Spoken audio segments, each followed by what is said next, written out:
जयपुर में उप मुख्यमंत्री डॉक्टर प्रेमचंद बैरवा की अध्यक्षता में राजस्थान भूमि आवंटन नीति 2025 को लेकर मंत्रिमंडलीय उप समिति की पहली बैठक आयोजित की गई।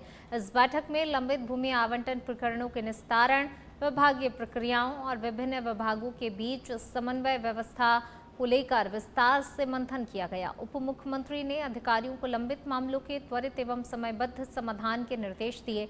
वहीं बैठक में चिकित्सा मंत्री गजेंद्र सिंह खीवसर, शिक्षा एवं पंचायती राज मंत्री मदन दिलावर, सामाजिक न्याय मंत्री अविनाश गहलोत, राजस्व मंत्री हेमंत मीणा और यूडीएच मंत्री झापर सिंह खर्रा भी मौजूद रहे। सरकार ने भूमि आवंटन प्रक्रियाओं को अधिक पारदर्शी, प्रभावी और जनहितकारी बनाने पर विशेष तौर पर जोर दिया।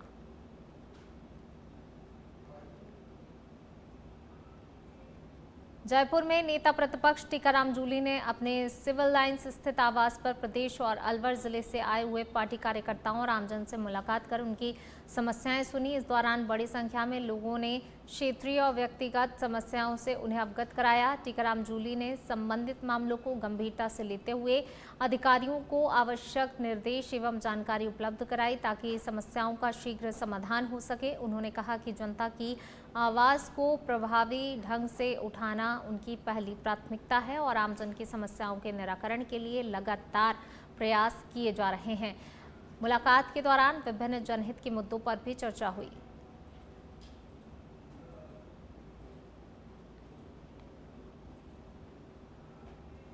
जयपुर से खबर, एएनटीएफ का ऑपरेशन यमल कमली में बड़ा एक्शन। 25,000 रुपए के नामी अपराधी रणजीत दायमा उर्फ रंजीत बंजारा को गिरफ्तार किया गया है। आईजी विकास कुमार के निर्देशन में ये पूरी कार्रवाई की गई है। फरार आरोपी को केरल से दबोचा गया है। केरल के शोरानूर स्थित वडंजरी कस्बे में छिपकर रह रहा था। आरोपी कंबल बेचने का काम कर पुलिस से बचने की कोशिश लगातार कर रहा था। एएनटीएफ ने लगातार 3 दिन में 3 इनामी अपराधियों को धर दबोचा है।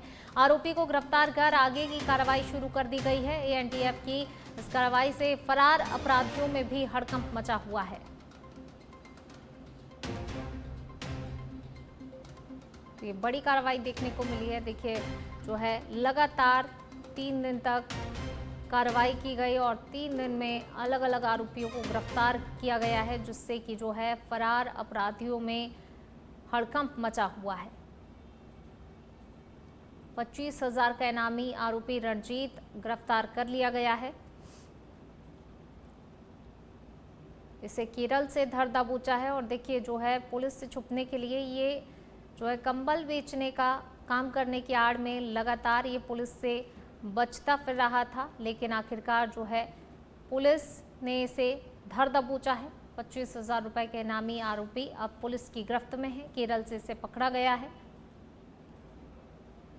गेटवे टू मारवाड़ से गेटवे टू मालाबार करीब 2500 किलोमीटर तक का सफर तय करके केरला के शोरानूर कस्बे में पहुंचकर वहां तस्कर की मांद में घुसकर तस्कर को दबोचने में एनटीएफ के जांबाज जवानों ने एक बड़ी शानदार सफलता अर्जित की है। यह तस्कर रंजीत पुत्र गोपीलाल निवासी मनासा मध्य प्रदेश करीब 7 वर्षों से वांछित चल रहा था। इस पर 25,000 रुपए का इनाम घोषित था और डोडा चूरा तस्करी का यह एक बड़ा सूत्रधार था, जो मेवाड़ और मारवाड़ के तस्करों को राजस्थान मध्य प्रदेश की सीमा से डोडा चूरा माल भरवाने तथा सीमा से सुरक्षित निकालने का कार्य करता था। उसके बदले में 500 रुपये प्रति किलोग्राम का कमीशन लेता था। जयपुर के नारायण विहार थाना परिसर में बच्चों और पुलिस के बीच बेहतर संवाद स्थापित करने के उद्देश्य से विशेष शैक्षणिक कार्यक्रम आयोजित किया गया। थानाधिकारी गुंजन सोनी की पहल पर एक स्थानीय एनजीओ से जुड़े बच्चों को थाने का भ्रमण कराया गया। इस दौरान बच्चों को एफआईआर दर्ज करने की प्रक्रिया, पुलिस की कार्यप्रणाली, लॉकअप और थाना स्टाफ की दैनिक जिम्मेदारियों के बारे में जानकारी दी। पुलिस अधिकारियों ने बच्चों को साइबर सुरक्षा, पॉक्सो एक्ट, कम्युनिटी सर्विस और नए कानूनों के संबंध में सरल भाषा में जागरूक किया। कार्यक्रम के दौरान बच्चों ने बाल विवाह जैसी सामाजिक कुप्रथा के खिलाफ एक प्रभावशाली नाट्य प्रस्तुति भी दी, जिसकी सभी ने सराहना की। कार्यक्रम के अंत में बच्चों को चॉकलेट, स्नैक्स, रिफ्रेशमेंट वितरित किए गए। बच्चों ने कहा कि इस पहल से पुलिस के प्रति उनका डर खत्म हुआ है और विश्वास बढ़ा है।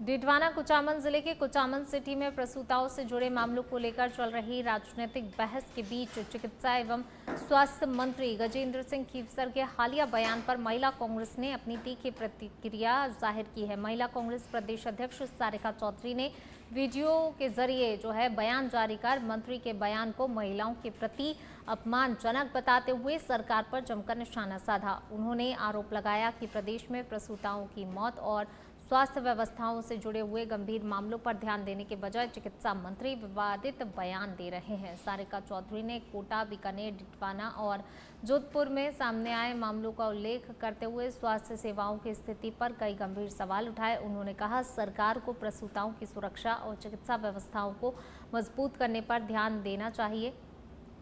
महिला कांग्रेस ने स्वास्थ्य विभाग की कार्यप्रणाली की निष्पक्ष समीक्षा और जिम्मेदार अधिकारियों के खिलाफ कार्रवाई की मांग भी उठाई है। राजस्थान का चिकित्सा मंत्री पूरी तरीके से मानसिक रूप से बीमार है। प्रसूताओं के सिजेरियन डिलीवरी के दौरान जो गंभीर स्वास्थ्य संबंधी परेशानियां एक के बाद कोटा, बीकानेर और अब जोधपुर में आ रही हैं और उसके चलते कोटा में 5 प्रसूताएं, बीकानेर में 2 ऑलरेडी जिनकी डेथ हो चुकी है, वहां पर एक संवेदनशील बयान देने की बजाय, अपनी जिम्मेदारी तय करने की बजाय और जो उसके लिए जिम्मेदार कंपनी है, जो जिम्मेदार लोग हैं, उन पर कार्रवाई करने की बजाय राजस्थान का चिकित्सा मंत्री महिलाओं को लेकर के अनाप शनाप अनर्गल टिप्पणियां लगातार कर रहा है। बीकानेर के प्रकरण के बाद में चिकित्सा मंत्री ने कहा कि महिलाएं नाचती गाती हॉस्पिटल में आती हैं। आज जोधपुर के प्रकरण के बाद में चिकित्सा मंत्री जी कह रहे हैं कि महिलाओं को तो सिजेरियन ऑपरेशन कराने का आजकल फैशन है और चलन है। ऐसी बेशरम, बेहयाई की बात वही व्यक्ति कर सकता है जो अपनी जिम्मेदारियां पूरी करने में सक्षम नहीं होता है। राजस्थान के अंदर जो ऑक्सीटोसिन इंजेक्शन जो सिजेरियन ऑपरेशन के दौरान मुख्यतः लगाया जाता है, वो पंजाब की एक जैक्सन लेबोरेटरी प्राइवेट कंपनी को दिया गया है, उसका ठेका। और ये कंपनी पंजाब, उड़ीसा, तमिलनाडु, कर्नाटक, झारखंड, इन सारे स्टेट्स में ऑलरेडी ब्लैक लिस्टेड है। ऐसी ब्लैक लिस्टेड कंपनी को राजस्थान में ये ठेका क्यों दिया? डूंगरपुर में आगामी 1 जुलाई से लागू होने जा रही सरकार की महत्वाकांक्षी पीपीराम जी योजना को लेकर जिले में प्रशासनिक तैयारियां तेज हो गई हैं। इसी क्रम में जिला परिषद सभागार में योजना से जुड़े हुए अधिकारियों और तकनीकी स्टाफ के लिए प्रशिक्षण कार्यक्रम आयोजित किया गया। प्रशिक्षण में जिला परिषद सीईओ हनुमान सिंह राठौर, एसीईओ अनिल पहाड़िया, सभी विकास अधिकारी, एमआईएस मैनेजर, सहायक अभियंता और पंचायत समितियों के तकनीकी कार्मिकों ने भाग लिया। जयपुर से प्रशिक्षित मास्टर ट्रेनर्स ने योजना की तकनीकी और क्रियान्वयन संबंधी पहलुओं की भी जानकारी दी। तो वहीं सीईओ हनुमान सिंह राठौर ने बताया, योजना के तहत श्रमिकों के भुगतान की अवधि 15 दिन से घटाकर 7 दिन कर दी गई है और कार्य दिवस बढ़ाकर 125 दिन किए गए हैं। योजना में जल संरक्षण कार्यों को प्राथमिकता देने के साथ ही महिला सशक्तिकरण और विभिन्न विभागों की योजनाओं के समन्वय पर विशेष जोर दिया गया है। राम जी के तहत में जो कार्य शुरू होने वाले हैं, उन कार्यों को प्रायोरिटी पर शुरू करवाया है। ये आ रही है कि एक तो भुगतान का पीरियड है जो 15 की जगह 7 डेज किया है, जैसा कि कल भी श्रीमान की मेरी बात हुई थी। और इसके साथ साथ एक ये भी किया गया है कि इसके अंतर्गत आपके डेज भी बढ़ा दिए 125 दिन के। दूसरी बात, वाटर कंजर्वेशन से संबंधित कार्यों को प्रायोरिटी दी जाएगी। इसके अलावा इस पूरी योजनाओं को आजीविका से जोड़ा जाएगा, जिसमें कि महिलाओं का उत्थान हो सके, उनको इसमें जोड़ा जाएगा। प्लस इसमें ऐसी बहुत सारी योजनाएं ऐसी हैं जिनका कन्वर्जेंस होगा, जो दूसरे विभाग की योजना जैसे बागवानी की है, मेडिकल की है, अन्य विभागों का भी इसमें कन्वर्जेंस होगा, जो भी अब तक महानरेगा में इस प्रकार का प्रावधान नहीं था, जो डायरेक्ट उनके डिपार्टमेंटों के कार्य इसमें कन्वर्जेंस है। करौली जिले के हिंडौन क्षेत्र में धार्मिक आयोजन के लिए खरीदी गई खाद्य सामग्री के बीच कथित रूप से संदिग्ध रिफाइंड तेल मिलने का मामला सामने आया है। सिलौती काछीपुरा में आयोजित श्रीमद् भागवत कथा के भंडारे के लिए खरीदे गए करीब 100 टिन सोना सिक्का रिफाइंड तेल की गुणवत्ता और पैकिंग पर ग्रामीणों ने संदेह जताया है। शिकायत मिलने पर खाद्य सुरक्षा विभाग की टीम मौके पर पहुंची और तेल के नमूने लेकर जांच के लिए प्रयोगशाला भेज दिए। ग्रामीणों का आरोप है भंडारे के लिए खरीदी गई सामग्री में उपयोग होने वाले तेल की गुणवत्ता संदिग्ध प्रतीत हुई है, जिसके बाद जांच की मांग उठाई गई। तो वहीं खाद्य सामग्री की खरीद पर जीएसटी बिल उपलब्ध नहीं कराने के आरोप भी लगाए गए हैं। दूसरी ओर संबंधित व्यापारी ने सभी आरोपों को खारिज करते हुए कहा कि उनके प्रतिष्ठान से ऐसा कोई भी माल बेचा या सप्लाई नहीं किया गया है। फिलहाल जांच रिपोर्ट का इंतजार किया जा रहा है। सरकारी करौली सदस्य मीणा के द्वारा 2 बस पे मुझे निर्देश दिए गए थे कि एंडोन में कोई सोना सिक्का की डुप्लीकेट है। मैं मौके पहुंचा हूँ सर, गाड़ी खड़ी है, यहाँ कोई मालिक है नहीं है उसका भी, और नमूना लेके जांच के लिए भेजा जाएगा और बाकी जांच परिणाम आने के बाद जो भी कार्रवाई बनेगी वो कर जाएगी। अभी तो मौके पे कोई है नहीं। सर, ये शिकायत किसके द्वारा मिली? ग्रामीणों ने शिकायत की सीएमएचओ साहब। बीकानेर जिले के खाजूवाला से एक दुखद खबर सामने आई है। पिछले 23 दिनों से लापता चल रहे नरेश सोनी का शव आईजीएनपी नहर की आरडी 750 के पास बरामद हुआ है। जानकारी के अनुसार नरेश सोनी खाजूवाला के वार्ड नंबर 17 का निवासी था और उसके लापता होने के बाद परिजन और पुलिस लगातार उसकी तलाश में जुटे हुए थे। इससे पहले 31 मई को आईजीएनपी नहर की आरडी 685 के पास उसके कपड़े और बैग मिले थे, जिसके बाद नहर क्षेत्र में सर्च अभियान चलाया जा रहा था। पुलिस ने शव को कब्जे में लेकर पोस्टमार्टम करवाया और बाद में परिजनों के सुपुर्द कर दिया। मामले की जांच जारी है।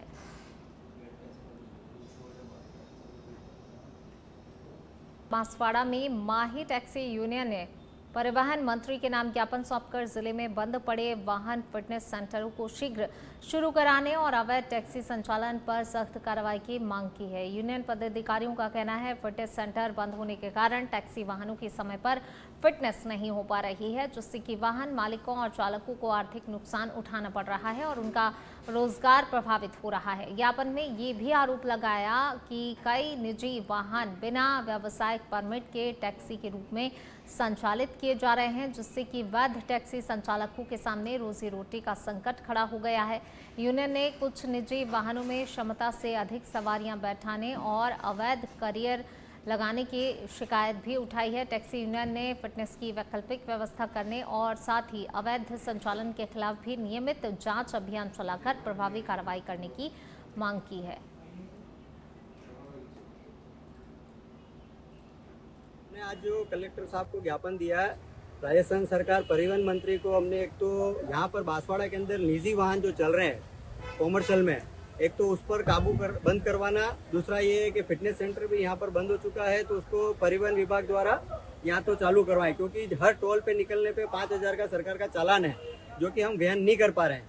दूसरी चीज, बांसवाड़ा के अंदर जो गुजरात की जो वाहन हैं, भले वो कॉमर्शियल हैं निजी भी हैं, वो यहाँ पर आते हैं, यहाँ पर ड्रॉप करके वो यहाँ से भी पार्टी लेकर के जाते हैं कम रेट में, वन वे में, जो हमारे लिए भारी समस्या है। उस समस्या का समाधान भी हमने प्रशासन को भी लिख के दिया है, लेकिन आज तक समाधान हुआ नहीं है। अगर कल यूनियन की तरफ से अगर उनको लोगों को रोका जाए या उन लोगों को भगाया जाए या कोई विवाद होता है तो उसका जिम्मेदार भी प्रशासन रहेगा, हमारे बांसवाड़ा माही टैक्सी यूनियन नहीं रहेगी।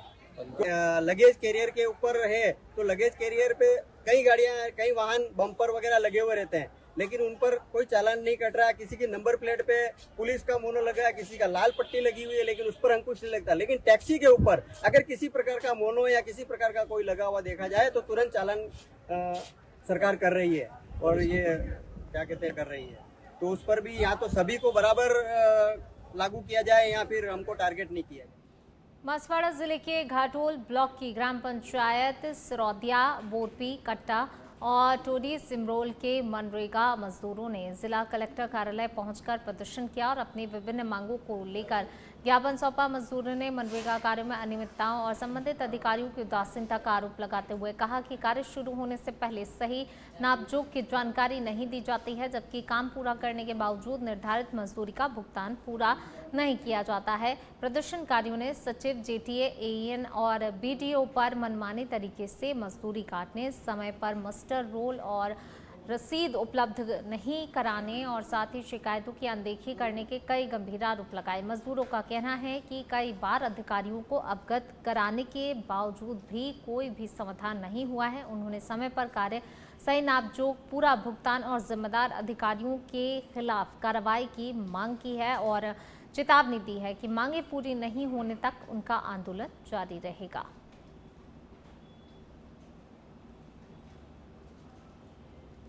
बांसवाड़ा जिले में सड़क दुर्घटनाओं और उनसे होने वाली मौतों में कमी लाने के उद्देश्य से पुलिस विभाग द्वारा चलाए जा रहे जीवन रक्षा अभियान के तहत मंगलवार को विशेष जागरूकता कार्यक्रम आयोजित किया गया। कार्यक्रम में सड़क हादसों में अपने परिजनों को खो चुके परिवारों के सदस्य, शहर की गणमान्य नागरिक और पुलिस अधिकारियों ने भाग लिया। वहीं इस दौरान पुलिस अधीक्षक सुधीर जोशी, अतिरिक्त पुलिस अधीक्षक नरपत सिंह, डीएसपी मनीष चारण सहित अन्य अधिकारियों ने भी सड़क सुरक्षा के प्रति जागरूक रहने का संदेश दिया। तो वहीं कार्यक्रम में दुर्घटना पीड़ित परिवारों ने अपने अनुभव साझा करते हुए लोगों से हेलमेट पहनने, यातायात नियमों की पालना करने और शराब पीकर वाहन न चलाने की अपील की है। तो वहीं नुक्कड़ नाटक के माध्यम से भी आम जन को सड़क सुरक्षा का महत्व समझाया गया है। पुलिस अधीक्षक ने बताया कि पिछले 6 माह में लगातार चलाए गए जागरूकता अभियानों के सकारात्मक परिणाम भी सामने आए हैं और सड़क हादसों में कमी भी दर्ज की गई है।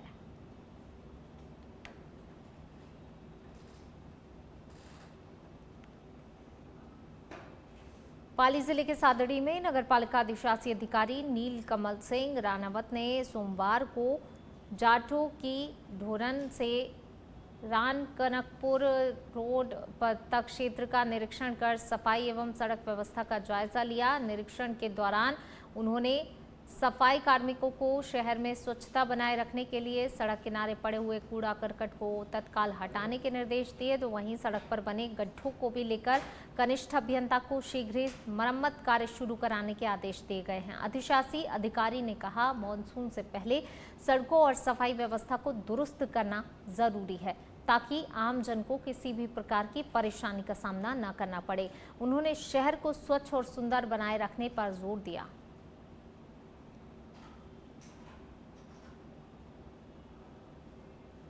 मेडिकल कॉलेज डूंगरपुर में आउटसोर्स एजेंसी के माध्यम से कार्यरत नर्स, ग्रेड द्वितीय और जेएनएम कर्मियों ने अपनी सेवाएं समाप्त किए जाने के विरोध में जिला अस्पताल के मुख्य द्वार पर प्रदर्शन किया है। कर्मचारियों ने मेडिकल कॉलेज के प्राचार्य एवं नियंत्रक को ज्ञापन सौंपकर सेवा विस्तार और बकाया मानदेय के भुगतान की मांग की है। वहीं प्रदर्शनकारी कार्मिकों का कहना है कि वे पिछले कई वर्षों से लगातार अपनी सेवाएं निरंतर दे रहे हैं, लेकिन बिना किसी पूर्व सूचनाएं या नोटिस के उनकी सेवाएं समाप्त कर दी गईं।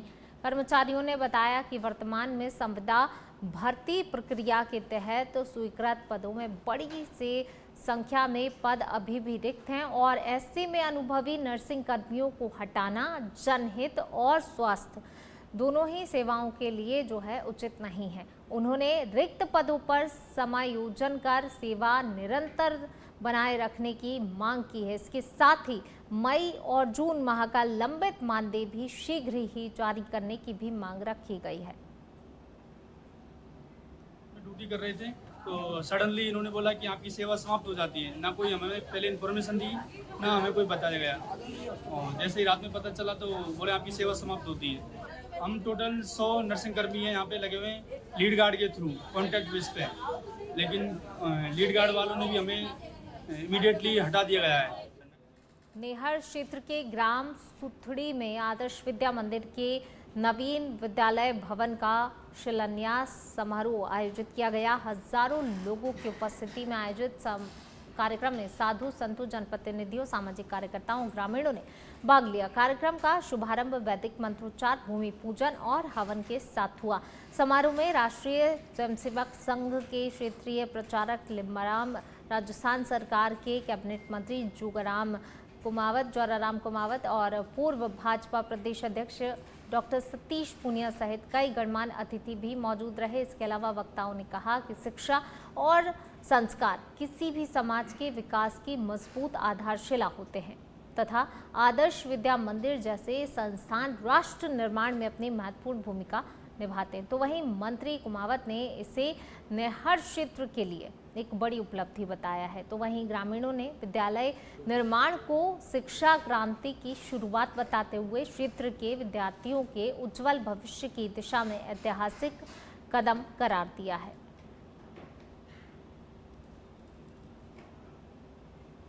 कोटपुतली नारेड़ा बाईपास स्थित गोपालपुरा पुलिया पर हुए दर्दनाक सड़क हादसे के बाद से क्षेत्र में तनावपूर्ण स्थिति बनी है।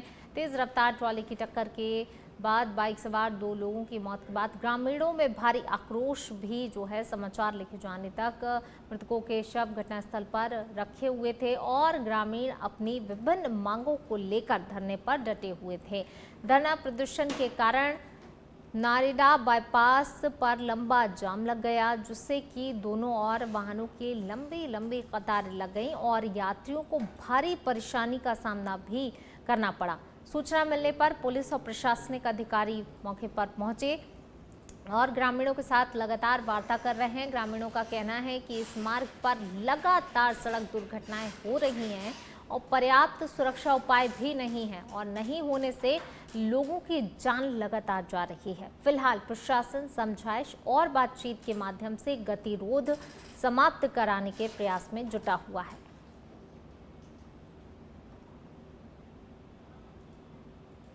अजमेर जिले के किशनगढ़ के परासिया पुलिया क्षेत्र के पास उस समय हड़कंप मच गया जब सवारियों से भरी एक रोडवेज बस में अचानक से भीषण आग लग गई। बताया जा रहा है कि बस में करीब 35 यात्री सवार थे। चालक और परिचालक की सतर्कता से सभी यात्रियों को समय रहते सुरक्षित नीचे उतार लिया गया, जिससे कि बड़ा हादसा होने से टल गया। प्रारंभिक जानकारी के अनुसार बस में शॉर्ट सर्किट के कारण आग लगी है, जिसने देखते ही देखते पूरी बस को अपनी चपेट में ले लिया। सूचना मिलते ही 3 थाना पुलिस और दमकल की गाड़ियां मौके पर पहुंच गईं तो और कड़ी मशक्कत के बाद किसी तरह आग पर काबू पाया जा सका। हालांकि बस पूरी तरह से जलकर कबाड़ हो गई।